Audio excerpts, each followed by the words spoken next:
donc concerner plutôt la seconde moitié du XXe siècle, mais on ne peut pas parler de l'histoire du diaconat, ils sont remontés un petit peu plus loin quand même dans l'histoire, et tout simplement, donc, en se penchant sur les actes des apôtres, faut-il citer ce passage? Je pense qu'on ne peut pas faire l'impasse, je suppose quand même que vous le connaissez par cœur. Donc, Actes des apôtres, chapitre 6, 1-6. En ces jours-là, comme le nombre des disciples augmentait, les frères de langue grecque récriminèrent contre ceux de langue hébraïque, parce que les veuves de leur groupe étaient désavantagées dans le service quotidien. Les 12 convoquèrent alors l'ensemble des disciples et leur dirent: « Il n'est pas bon que nous délaissions la parole de Dieu pour servir aux tables. Cherchez plutôt, frères, 7 d'entre vous, des hommes qui soient estimés de tous, remplis d'Esprit Saint et de sagesse, et nous les établirons dans cette charge. En ce qui nous concerne, nous resterons assidus à la prière et au service de la parole. » Ces propos plurent à tout le monde et l'on choisit Étienne, homme rempli de foi et d'Esprit Saint, Philippe, Procore, Nicanor, Timon, Parménas et Nicolas, un converti au judaïsme originaire d'Antioche. On les présenta aux apôtres et après avoir prié, ils leur imposèrent les mains. Saint Paul, dans la première lettre à Timothée, insiste lui sur les qualités pour devenir diacre. Les diacres doivent être dignes de respect, n'avoir qu'une parole, ne pas s'adonner à la boisson, refuser les profits malhonnêtes, garder le mystère de la foi dans une conscience pure. On les mettra d'abord à l'épreuve. Ensuite, s'il n'y a rien à leur reprocher, ils serviront comme diacres. Que le diacre soit l'époux d'une seule femme, qu'il mène bien ses enfants et sa propre famille. Les diacres qui remplissent bien leur ministère obtiennent ainsi une position estimable et beaucoup d'assurance grâce à leur foi au Christ Jésus. Alors certes, le service de la table, mais on voit aussi des diacres évangélisés. On voit Étienne, notamment, qui part catéchiser, Philippe qui prêche et qui baptise. Quoi qu'il en soit, donc, ça va venir tout à l'heure, voilà. Quoi qu'il en soit, donc le verbe diakonein désigne la mission du Christ comme serviteur. Et évidemment, donc, le texte de référence pour les diacres, c'est le lavement des pieds, où l'on entend Jésus dire à ses disciples: « Un serviteur n'est pas plus grand que son maître, ni un envoyé plus grand que celui qui l'envoie. » Alors, les premiers siècles de l'Église. Voici ce qu'on peut lire, par-ci par-là, sur les diacres. Hippolyte de Rome. Le diacre est ordonné non au sacerdoce, mais au service de l'évêque, pour faire ce que celui-ci indique. Deuxième citation de Saint Justin. Donc là, c'est par rapport donc, à la place du diacre pendant l'Eucharistie. Il donne à chacun des assistants d'avoir part au pain et vin mélangés d'eau, sur lesquels a été dite la prière de l'action de grâce, et ils en portent aux absents. La prière d'action de grâce étant dite bien sûr par les presbytres à l'époque, c'est-à-dire les prêtres ou l'évêque. Et puis au fil du temps, il semble qu'il faille un peu repréciser les champs d'action respectifs entre les diacres et les prêtres. Le concile d'Arles, en 314, stipule: « Pour les diacres de la ville, dont nous avons appris qu'en beaucoup de lieux ils offrent le sacrifice, il a été décidé que cela ne doit absolument pas se faire. » Et le concile de Nicée, dont nous allons beaucoup entendre parler l'année prochaine, il est interdit aux diacres de s'asseoir parmi les prêtres et de leur distribuer l'Eucharistie. Donc attention à la distinction prêtre-diacre. Au IVe siècle, donc lié à la mission et à la personne de l'évêque, le rôle du diacre englobe donc 4 tâches: le service liturgique, le service de prêcher l'évangile et d'enseigner la catéchèse, ainsi qu'une vaste activité sociale concernant les œuvres de charité et une activité administrative selon les directives de l'évêque. Donc les diacres étaient souvent a priori les secrétaires de l'évêque, les archivistes de l'évêque. Puis au fil du temps, le diacre perd vraiment sa spécificité et les conciles de Latran, donc là c'est au XIIe siècle, privent de leur office les clercs qui, à partir du sous-diaconat inclus, se marieraient. Depuis lors, l'Église latine n'ordonne généralement plus que des hommes célibataires. Donc les diacres permanents, c'est fini. 8 siècles plus tard, l'Allemagne et la France sont précurseurs dans la réflexion pour le rétablissement du diaconat permanent. Déjà, avant la Seconde Guerre mondiale, la question était fleurie. Et pendant leur captivité, dans le camp de Dachau, le père Otto, alors je ne sais pas le prononcer, pièce, celui-là, et l'abbé William Chamonix, donc réfléchissent au diaconat permanent. Comme quoi il a pu sortir d'un camp de concentration quelque chose de positif. En France, sous l'impulsion notamment de René Schaller, donc des groupes de recherche se développent dans plusieurs régions, fédérés dans la communauté du diaconat de France. Pie XII aussi aborde la question des diacres permanents lors du deuxième congrès mondial de l'apostolat des laïcs en 1957. Donc on s'approche du concile. Et en 1962, est publié donc ce recueil, Diaconia in Christo, par Karl Rahner et Herbert von Himmler. Donc c'est un recueil d'études sur le diaconat qui va avoir beaucoup d'importance dans les débats du Concile Vatican II. Alors avant le Concile Vatican II, une grande enquête est envoyée aux évêques du monde entier. Et en fait, 22 évêques sur 107 évoquent le diaconat permanent, la possibilité de rétablir le diaconat permanent. Alors l'évêque de Charente, qui était monseigneur Ménier à l'époque, lui n'évoque pas du tout le diaconat permanent. C'était pas le style. Donc, Concile Vatican II, qui s'ouvre donc en octobre 1962. Donc, effectivement, le diaconat permanent, donc, qui est évoqué dans plusieurs passages du Concile, des actes du Concile, mais quand même, le texte essentiel, donc c'est la Constitution Lumen Gentium numéro 29, qui est donc la Constitution dogmatique sur l'Église, qui est votée à la fin de la 3e session, le 21 novembre 1964. Donc nous sommes presque à la date pile poil. Donc là aussi, il faut que je vous le cite. Au degré inférieur de la hiérarchie se trouvent les diacres auxquels on a imposé les mains, non pas en vue du sacerdoce, mais en vue du service. La grâce sacramentale, en effet, leur donne la force nécessaire pour servir le peuple de Dieu dans la diaconie de la liturgie, de la parole et de la charité, en communion avec l'évêque et son presbytérium. Selon les dispositions prises par l'autorité qualifiée, il appartient au diacre d'administrer solennellement le baptême, de conserver et distribuer l'Eucharistie, d'assister au nom de l'Église au mariage et de le bénir, de porter le viatique aux mourants, de donner lecture aux fidèles de la Sainte Écriture, d'instruire et exhorter le peuple, de présider au culte et à la prière des fidèles, d'être ministre des sacramentaux, de présider au rite funèbre et à la sépulture. Consacrés aux offices de charité et d'administration, les diacres ont à se souvenir de l'avertissement de saint Polycarpe, être miséricordieux, zélé, marcher selon la vérité du Seigneur, qui s'est fait le serviteur de tous.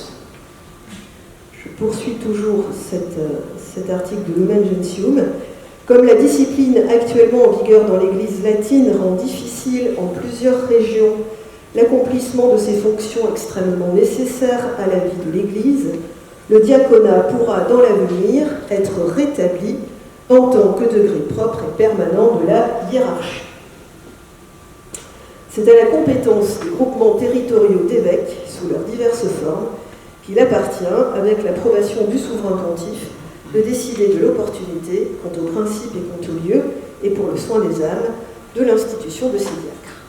Si le pontife romain y consent, ce diaconat pourra être conféré à des hommes mûrs, même mariés, ainsi qu'à des jeunes gens aptes à cet office, mais pour lesquels la loi du célibat doit demeurer ferme. Voilà, donc le diaconat est abordé aussi dans d'autres textes conciliaires. Donc la balle est dans le camp des conférences épiscopales. C'est ainsi qu'en octobre 1966, 2 questions sont soumises aux évêques français rassemblés en assemblée. Acceptez-vous le principe du rétablissement du diaconat permanent en France et d'une demande au Saint-Siège dans ce sens? Donc vous voyez que c'est un grand succès. Donc pour les diacres célibataires, 97 oui, 8 non.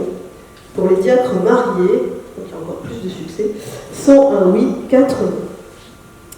La deuxième question était: approuvez-vous l'institution d'un comité national du diaconat chargé de mener pendant 10 ans l'expérience de restauration si elle est autorisée par le Saint-Siège? Donc d'une façon logique, effectivement, il y a aussi 101 oui, 3 non, 1 oui. Suivent les motu proprio de Paul VI, donc en 1967, le motu proprio sacrum diaconatus ordinem, et en 1972 ad pascendum, pour préciser tout simplement le ministère diaconal. En France, les 5 premiers diacres permanents sont ordonnés en 1970. Donc, comme vous le voyez, 3 à Lyon, 1 à Carcassonne et 1 à Dijon. 6. Peu importe. Bon, bah, François corrigera tout à l'heure. Alors, en 1973, se met en place une équipe de recherche en vue du diaconat avec le père Pifot. Il s'agit d'une recherche sur les ministères au sens large, mais plus particulièrement sur le diaconat. Les couples ont été contactés. Donc, l'on nous dit que ce sont des foyers chrétiens, de quelque manière exemplaires, tant au plan chrétien, familial que professionnel. Et donc, une équipe est constituée. Donc, des personnes restent, d'autres partent, voilà, ce qui est assez logique. Il est précisé que cette mise en route s'est faite très discrètement, je cite, de façon à ce que nous ne voyions pas se présenter des éléments de bonne volonté, certes, mais n'offrant pas au départ les garanties suffisantes. En 1979, l'équipe compte 7 couples et une religieuse accompagnée d'un prêtre. Dans cette équipe, chaque couple est conduit donc à partager son cheminement spirituel. Comment il entrevoit un appel du Seigneur à un service dans l'Église, et particulièrement des plus pauvres. Comment chacun vit-il ce qu'il fait comme un engagement d'Église? Il s'agit aussi de s'interroger sur les besoins de l'Église de ce temps, et concrètement autour de soi. Quelles étaient les franges d'incroyance, de non-évangélisation? Quelle tranche de la population était marginalisée par rapport à l'Église et à la foi? Comment chacun perçoit-il les besoins nouveaux qui se font jour autour de lui? Et évidemment, la notion de service est particulièrement abordée, notamment dans l'Écriture. En 1979, les rencontres prenaient la forme d'une révision de vie, pour voir comment chacun vit une disponibilité aux autres, aux pauvres, sous toutes ses formes, donc tous les pauvres rencontrés.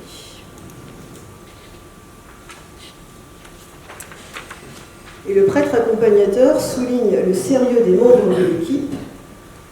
Il écrit: une véritable progression spirituelle et la découverte de la responsabilité de chacun se manifeste. Donc c'est bien parti. Alors, le discernement et la formation en vue du diaconat s'effectuent au sein d'équipes et par diverses rencontres. Donc ça évolue un peu au fil du temps, mais enfin on a à peu près comme le même schéma, tant au plan diocésain qu'au niveau régional. En 1976, 4 foyers et un prêtre charentais participent à une session régionale du diaconat. Donc il y a un large éventail sociologique, professionnel. Et voilà, donc les témoignages montrent des relations fraternelles. Donc voilà, ils s'acceptent comme des frères et non pas les uns en face des autres. Ils partagent leur vie, leurs interrogations, leurs joies. Et l'un d'eux explique que la place du diacre, c'est celle de tout baptisé dans la communauté chrétienne. Il n'a pas une place privilégiée, pas plus que n'importe quel baptisé dans l'Église. Ce qui le différencie des autres, c'est son ordination. C'est le caractère propre de cette vocation diaconale. Et sur ce plan, il est certain qu'il tient une place particulière. Donc, pas de place privilégiée, pas d'honneur, mais une place particulière. Alors, au fil des ans, on note quelques évolutions dans le parcours de formation. Donc, par exemple, en 1982, donc c'est pendant 2 ans, le candidat participe à un groupe de recherche diocésain et il peut continuer son parcours en suivant la formation régionale. Elle est structurée sur 5 ans, avec 5 week-ends et une session d'été par an. Entre les sessions, le candidat est invité à s'enraciner dans sa communauté et son diocèse. Et donc cela passe notamment par le groupe local d'accompagnement. Donc ce groupe local est constitué par des personnes qui partagent son milieu de vie, sa profession, ses divers engagements d'Église. Et ensuite, donc, le discernement appartient à l'évêque. L'épouse se trouve co-engagée, donc il faut aussi bien entendu l'accord de l'épouse. Les enfants, la communauté, les groupes ont leur mot à dire, tant sur le candidat que sur les besoins de la mission. En 1997, la formation, elle dure 3 ans. Et elle est assurée par une instance régionale, nommée par les évêques de la région apostolique. En 2004, c'est toujours aussi la formation se vit dans une instance commune aux provinces de Poitiers et de Bordeaux. Elle comprend une formation initiale de 4 années, de 6 week-ends annuels et un complément diocésain. Et après l'ordination, 2 ans de 3 week-ends par an. Voilà, alors aujourd'hui je ne sais pas trop comment ça se passe, peut-être que Jean-Luc pourra nous en dire plus tout à l'heure. Donc vous voyez l'importance de la région apostolique. Il y a beaucoup de liens, les diacres sont souvent se rencontrent souvent au niveau de la région apostolique. Et en mars 81 a lieu donc la 6e rencontre des diacres de la région, les diacres et les futurs diacres. Et il y a en tout 104 personnes. Donc il y a les diacres, les futurs diacres, il y a les épouses, il y a aussi des prêtres, des religieuses. Donc ça fait beaucoup, finalement. C'est noté c'est un article du Courrier français de l'époque. Ça fait beaucoup de personnes. Et en plus, il y a une grande diversité dans ces personnes. L'intervenant est le père Jean Rigal, peut-être lu des livres de lui, dont l'une des conférences porte sur l'identité du diacre. Et il va dire quelque chose qui est assez classique, mais il le décline. Donc le ministère du diacre est celui du service. Service des hommes dans leurs besoins fondamentaux. Le service des pauvres en particulier. Le Christ aimant tous les hommes a un amour préférentiel pour les plus pauvres. En tant que vrai serviteur, le diacre doit faire naître le service autour de lui. Il est témoin, animateur, promoteur d'une église servante. Il continue donc 3 traits cristallisent le diaconat. Être serviteur d'une église du seuil, présence et accueil de tous ceux qui sont loin. Attention aux plus défavorisés. Le diacre doit faire retentir leurs appels dans les célébrations. Le service sera rempli si les services de la parole, de la liturgie et de la charité s'interpénètrent. C'est dans le fond l'appel à une vie eucharistiée. Jean Rigal ajoute, pour que soient bien vécues ces 3 dimensions, il est important qu'il y ait plusieurs diacres par diocèse afin que le visage du diaconat soit plus complet. Alors, le premier diacre charentais, c'est en juin 1979 qu'est célébrée l'ordination du premier diacre permanent de Charente, qui était Pierre Dufour, qui au moment de son ordination était âgé de 51 ans. Il est marié, père de 4 enfants, ingénieur à la DDA, donc je suppose que c'est la Direction départementale de l'agriculture. Il est ordonné dans l'église Saint-Martial à Angoulême, donc par Monseigneur Roll. Alors Monseigneur Roll, dans son homélie, va expliquer un petit peu ce qu'est le diacre, parce que c'est c'est tout nouveau. Donc, c'est une ordination qui n'est pas en vue du sacerdoce, mais en vue du service. Et il décline le service donc sous 3 thèmes. Le diacre est serviteur de la parole de Dieu, il est serviteur des sacrements de l'Église et il est serviteur de la charité. Et quand le diacre reçoit, donc est ordonné, après donc, il y a une lettre de mission qui lui est remise. Et Pierre Dufour, donc, qui exerçait déjà un ministère auprès des migrants avant son ordination, il était aussi en lien avec le CCFD. Donc ces missions-là sont confirmées avec la conférence Saint-Vincent-de-Paul, pas le CCFD, excusez-moi. Donc du coup, il devient animateur de l'équipe diocésaine de coopération missionnaire. Et Monseigneur Rolle, s'adressant à Pierre Dufour, dans l'homélie, lui dit « Vous rappellerez à tous ceux qui exercent quelque responsabilité dans l'Église, prêtres, laïcs ou évêques, qu'ils doivent toujours remplir leur mission avec l'esprit du serviteur Jésus-Christ. » Et c'est Pierre Dufour qui présente les vœux à l'évêque en 1980, donc l'année suivante. Et Monseigneur Rolle, à cette occasion, on fait un petit peu de pub, notre Église diocésaine attend d'autres diacres pour manifester de façon plus visible sa présence fraternelle au milieu des personnes défavorisées par l'existence, pour être signe d'une Église qui se veut servante et pauvre. Et Pierre Dufour sera aussi membre du comité régional du diaconat du Sud-Ouest.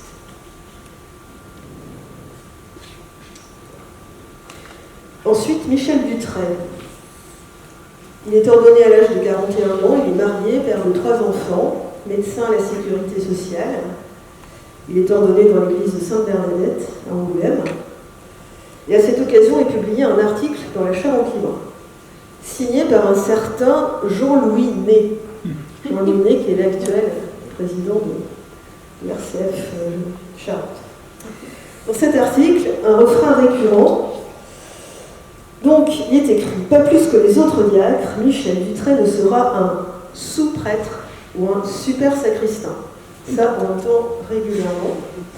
Les diacres sont certes habilités à donner la plupart des sacrements, mais ils ne sont pas prêtres assistants, attachés à une paroisse, et ne consacrent finalement que peu de temps aux activités liturgiques. C'est peut-être un peu moins vrai maintenant pour certains, je ne sais pas. Michel Dutray a créé des équipes Notre-Dame selon l'article, des équipes Notre-Dame dans le diocèse, c'est peut-être à vérifier. Et donc, suite à son ordination, Monseigneur Rolle le nomme logiquement à la pastorale familiale. Et donc, il sera dans le doyenné nord-ouest d'Angoulême à l'époque. 3e diacre. Alors, je vais être très courte, mais il y a quelqu'un dans la salle qui pourrait en dire très très long. Donc, le 3e diacre ordonné est Jean Forjas, qui, alors, je vais peut-être en plus dire des bêtises, donc après, tant pis. Qui à l'époque était militant en Action catholique ouvrière. Jusque-là ça va. Donc il est ordonné en octobre 1983 au centre Madeleine Delbrel à Soyaux, même si c'est Valais. Par contre, alors j'ai une grosse hésitation sur la profession qu'il exerçait au moment de son ordination. Et il travaillait à la sécurité, enfin la sécurité. D'accord. Ok. Donc il travaillait à la sécurité. Voilà, donc employé de bureau, donc à la sécurité sociale. Et donc les missions qui lui sont confiées sont auprès des personnes malades et handicapées. Donc il sera en lien avec la paroisse de Soyaux. Je reparlerai après du fait qu'il soit donc en AC. L'année suivante, à Cognac, au cours de la même célébration, sont ordonnés diacres Patrick Brault, en vue de devenir prêtre, et Paul Mallet, comme diacre permanent. Pierre Mallet était maire de Merpin, il travaillait dans une maison de Cognac, je ne vais pas dire laquelle, je ne vais pas faire de pub, et il reçoit lui une mission pour la pastorale de la santé, en lien avec l'hôpital de Cognac, et donc il sera dans le doyenné de Cognac-Ville. À la suite de ces ordinations, le comité diocésain du diaconat adresse un appel, car la prise de conscience qui grandit par rapport à la richesse de ce ministère ordonné ne doit pas s'arrêter là. Et donc, ce comité du diaconat propose de réfléchir en réunion de secteurs à quelques questions. Donc, n'y a-t-il pas des secteurs de vie, nombre des commerçants, entreprises importantes, réseaux d'influence, organismes, où un signe d'une église servante et pauvre n'apparaît pas? Dans ces secteurs de vie, des hommes travaillent et les animent. Parmi eux, un ou plusieurs chrétiens ne pourraient-ils pas être interpellés par l'un d'entre nous pour que lui soit faite la proposition du diaconat? On voit que cet appel après a été entendu. Donc voilà les 4 premiers diacres décédés aujourd'hui. Les suivants sont bien vivants. Je ne vais surtout pas m'amuser à faire leur portrait, leur biographie, etc. Ok, voilà, ils sont tous là. Alors là, ils ne sont pas tout à fait tous là. Là, ce sont ceux qui sont ordonnés pour le diocèse d'Angoulême. Qui sont toujours vivants. Donc, Eddy Lepreux, donc là, ce sont à côté leurs années d'ordination. J'espère n'avoir oublié personne, je ne pense pas quand même. Donc, Eddy Lepreux en 85, Kléber en 90, Dominique Serre en 91. Il manque Dominique le prêtre. Il manque Dominique le prêtre. Excusez-moi. Effectivement, il manque Dominique le prêtre. Qui a été ordonné 2019. 2019. Bon.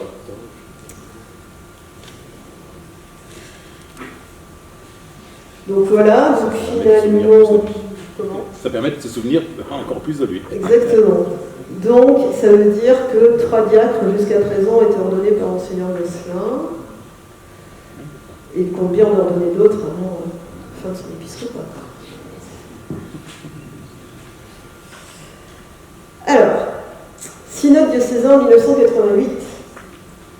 Donc en 1987, le diocèse d'Angoulême est en pleine préparation du synode diocésain. Tout le peuple de Dieu est consulté et les 4 diacres de l'époque, avec leurs épouses, participent à cette consultation. Donc, je ne sais pas s'ils étaient, au moment de la consultation, s'ils étaient 4 ou 5, parce qu'il y en a un qui est décédé donc, en 87. Donc quelques critères pour guider, donc, enfin, les diacres donc, donnent quelques critères pour guider dans la recherche des priorités du service diaconal. Donc ils expliquent. Donc je résume ce qu'ils ont préparé. Le service diaconal est manifestation de la foi, de l'espérance, de l'amour, par référence à Jésus venu pour servir et non pour être servi. Il est partage, échange de différents services. Services par les plus pourvus vers les plus démunis, sur les plans de la foi, de l'espérance, la charité de Dieu, la confiance, l'espoir, l'amour des hommes. Le souci des milieux non pratiquants ou indifférents n'est pas opposé. Le souci de ceux qui sont désespérés pour diverses raisons. Le rôle du diacre aussi est d'aider à la réconciliation entre les hommes et avec Dieu, notamment par l'écoute, dans des relations de confiance. Alors que sont devenues ces propositions, ces souhaits, dans les actes du synode? Dans les actes du synode, vous allez voir, ne prend pas beaucoup de place. J'ose espérer que dans les faits, tous ces souhaits donc, ont pu un petit peu mieux se manifester. Donc les actes du synode, à retenir, l'article 334, le ministère des diacres. Donc, en fait, on explique en quelques lignes que le diaconat permanent a été restauré par Vatican II, qu'il y a 3 objectifs prioritaires qui ont été définis par les évêques de France, donc les secteurs de pauvreté, d'incroyance, d'évolution et de développement du monde, sans oublier les divers services ecclésiaux. En fait, les 2 demandes du synode sont d'approfondir la place des diacres dans les assemblées paroissiales, les doyenniers, les aumôneries et les mouvements, et veiller à leur visibilité, à la visibilité de leur ministère. Alors on entend souvent les diacres dire que leur vocation est mal comprise, aussi bien par les prêtres que par les laïcs. Et en 1982, les diacres charentais donc répondent à une enquête sur le diaconat, et notamment à la question comment on appelle au diaconat, comment se fait l'appel au diaconat. Alors ils disent, voilà, les mentalités ecclésiales collectives n'étaient pas éveillées et ne le sont toujours pas. C'est pourquoi peu de collaboration de prêtres. Les choix ont été le résultat de relations personnelles entre le délégué et les personnes. Des laïcs appelés ne voyaient pas du tout la place du diaconat à côté de l'action catholique et des engagements diversifiés des chrétiens. Au tout début, l'action catholique se disait mais quelle est la valeur ajoutée entre guillemets du diaconat? Je sais notamment, voilà, en ACO, c'était la grande question. Enfin, nous on est déjà engagés, on fait des choses dans la société, qu'est-ce que le fait d'être diacre peut apporter en plus? Au début, certains voyaient le diaconat comme un ministère surtout consacré aux tâches d'église. Et ils ajoutent et la lenteur prudente avec laquelle le diaconat a démarré en France nous paraît sain. Plutôt ciel que devant le manque de prêtres, les évêques ne soient pas portés à multiplier les diacres pour les seules tâches liturgiques et sacramentelles. Ils ajoutent actuellement l'apparition de gens de bonne volonté peut insérer dans les trames humaines. Alors je sais pas ce qu'il faut comprendre par les trames humaines, parce que voilà, c'est un engagement dans la société. Donc tout cela posera question à la spécificité du diaconat. Si on ne met pas en route assez vite et en même temps la reconnaissance et l'institution de ministères différents. Alors ça aussi c'est en boucle, les ministères. D'ailleurs le groupe de recherche sur le diaconat, c'est aussi un groupe de recherche sur les ministères. Donc le ministère du lectorat et de la comita. Ça revient à la mode en ce moment, on entend à nouveau parler. Donc il y a eu effectivement quelques personnes qui ont reçu les ministères institués. Donc le lectorat, c'est lire la parole de Dieu. La comita, j'ai envie de dire, peut-être me faire flinguer, mais ce sont un peu des servants d'hôtel, voilà. Et aussi donc la mission de porter la communion aux malades.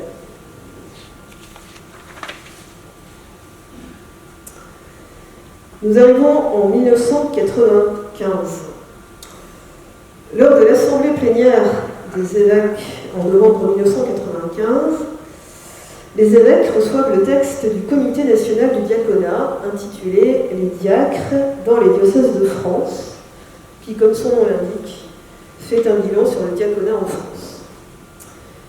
On peut y voir notamment le diaconat décliné selon le service d'une mission de proximité, donc la profession, le service des pauvres et de la solidarité, et le service du développement.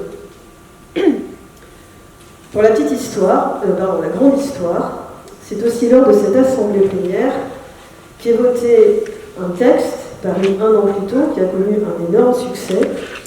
Et ce texte s'est proposé la fois dans la société actuelle.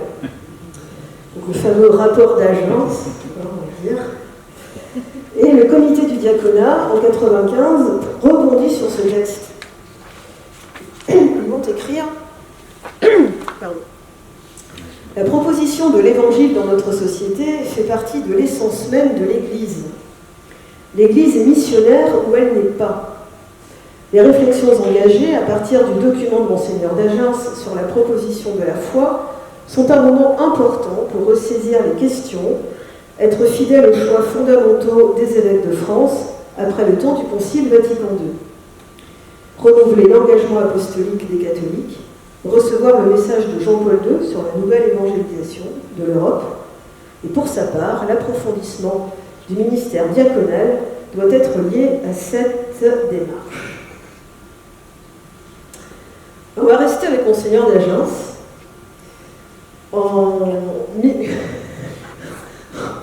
1994, une enquête concernant le diaconat est envoyée.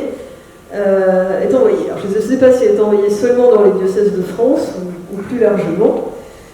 Alors, cette enquête est envoyée, mais ce ne sont pas les diacres qui répondent, enfin, en tout cas dans le diocèse, c'est l'évêque, donc le père d'Agens, et le délégué au diaconat, qui était à l'époque le père Michel Boulet. Bien. Alors, donc parmi les questions posées, quelles sont les conditions requises d'un point de vue humain, culturel et spirituel pour accéder au diaconat? Réponse. Un bon jugement des capacités relationnelles, un couple harmonieux et témoignant, une bonne réputation dans le travail professionnel, une vie spirituelle nourrie régulièrement par la prière et les sacrements, et un père spirituel.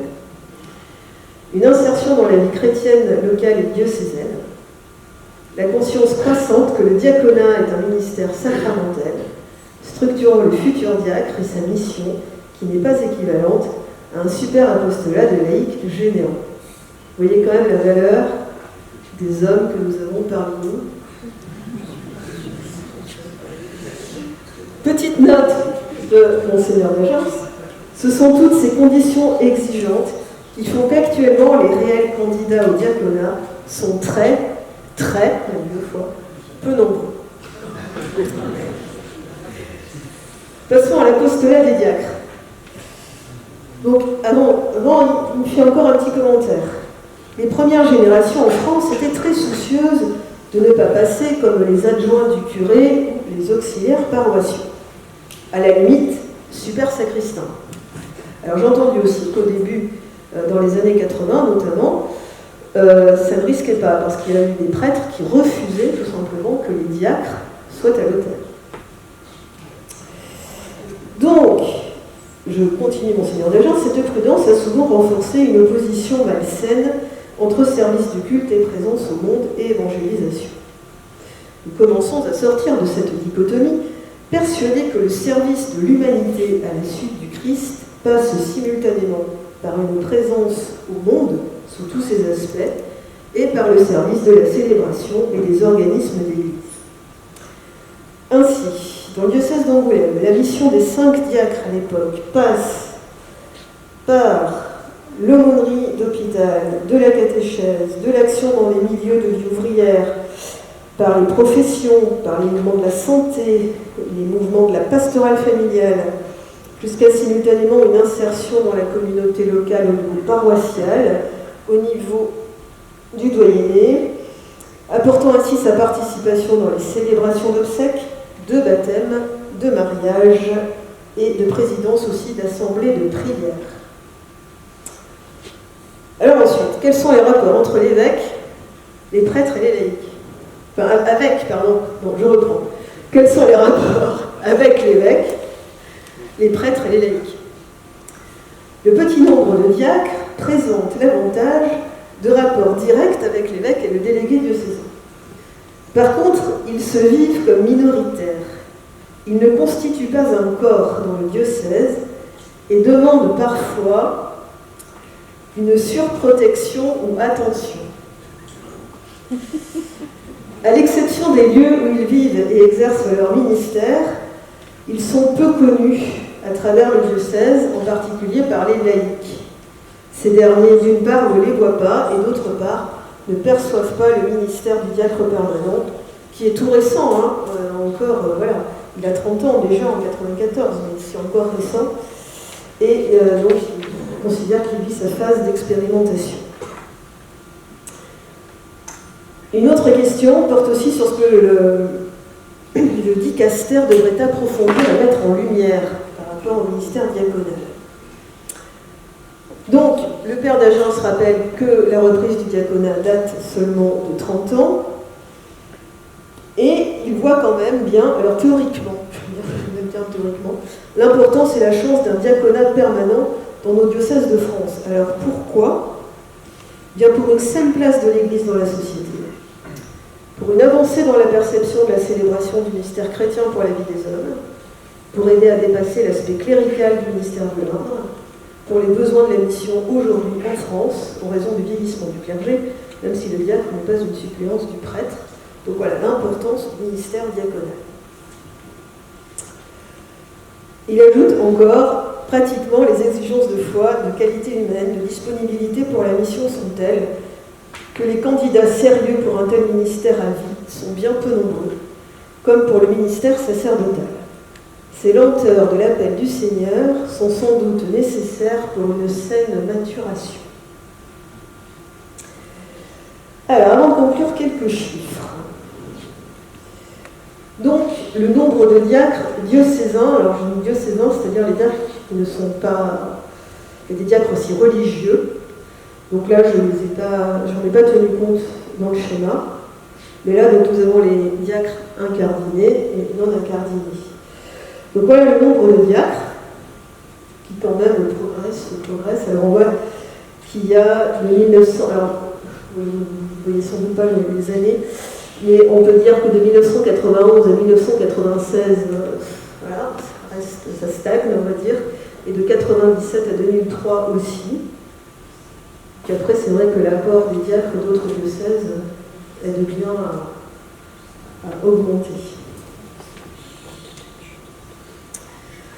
Le nombre d'habitants par diacre. En 1991, on était mieux que la moyenne nationale, c'est-à-dire qu'il y avait un diacre pour 68 000 habitants. Et en France, un diacre pour 87 300 habitants. En 2023, on est un peu moins bon, mais quand même, c'est pas mal, je trouve. Donc, pour la France, il y a un diacre pour 20 975 habitants, et en Charente, un diacre pour 23 333 habitants. L'âge des diacres. Voilà, c'est pareil, donc le rose un peu plus clair, ce sont les diacres qui ne sont pas incardinés. Donc, vous voyez que les plus nombreux ont entre 70 et 74 ans. Voilà.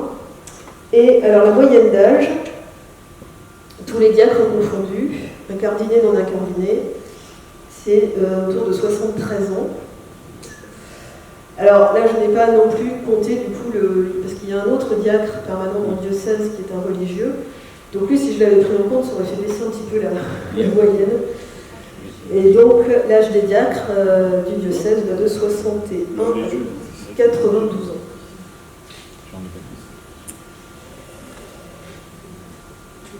Alors, tout comme pour ma thèse, je n'avais pas empiété sur l'épiscopat actuel. Aujourd'hui, je n'empiéterai pas sur l'épiscopat actuel. Il est là, s'il a des choses à dire sur les diacres ou aux diacres, il le fera. Vocation mal comprise, disent-ils, mais il semble quand même que les diacres charentais n'aient pas connu de problème d'intégration, parce qu'ils étaient déjà intégrés, si je puis dire, dans les paroisses avant même leur ordination, dans les paroisses ou dans la pastorale diocésaine. L'un de vous me disait un jour, quand je préparais ma thèse, que lors des premières années de son ministère, donc c'était les années 80, le fait qu'il y ait davantage de prêtres permettait aux diacres de se consacrer pleinement au service des plus pauvres. Il était peu courant que les diacres célèbrent des mariages, des baptêmes ou des obsèques. Selon ce diacre, il est très clair que le diacre, du coup, ne doit pas se transformer en succédané de prêtres. Mais comme les prêtres sont moins nombreux, les diacres accompagnent et célèbrent davantage. Il souligne aussi le rôle important des épouses. Des épouses qui aident à recadrer, paraît-il, et à éviter la multiplication des tâches en oubliant l'essentiel. Voilà, donc je suis sûre que vous pouvez tous dire ça.